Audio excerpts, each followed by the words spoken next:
Restaurant బిల్లులో service charge వేశారా? అది తప్పనిసరిగా చెల్లించాలా? వెల్కమ్ టు ప్రొలీగల్ మైండ్స్, మీ కన్స్యూమర్ లా గైడ్. చట్టం ఏమంటుంది? లేదు. ఏ రెస్టారెంట్ కూడా సర్వీస్ ఛార్జ్ను బలవంతంగా వసూలు చేయలేదు. సెంట్రల్ కన్స్యూమర్ ప్రొటెక్షన్ అథారిటీ మార్గదర్శకాల ప్రకారం సర్వీస్ ఛార్జ్ స్వచ్ఛందం మాత్రమే.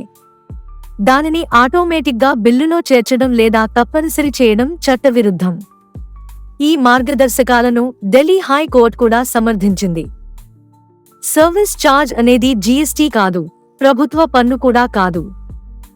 రెస్టారెంట్ దానిని తొలగించడానికి నిరాకరిస్తే మీరు సవరించిన బిల్లు కోరవచ్చు మరియు అవసరమైతే వినియోగదారుల ఫిర్యాదు చేయవచ్చు. ఇటీవల వినియోగదారుల కమిషన్లు కూడా అనుమతి లేకుండా వసూలు చేసిన సర్వీస్ ఛార్జ్లను తిరిగి చెల్లించాలని ఆదేశించాయి. చెల్లించే ముందు బిల్లును జాగ్రత్తగా పరిశీలించండి. బాటమ్ లైన్, మంచి సేవకు టిప్ ఇవ్వడం మీ ఇష్టం. సర్వీస్ ఛార్జ్ మాత్రం తప్పనిసరి కాదు. Website prolegalminds.com. సంప్రదింపుల కోసం బుక్ చేసుకోండి. call.com Prolegal Minds. WhatsApp 9494051717. Call చేయండి 9494051717.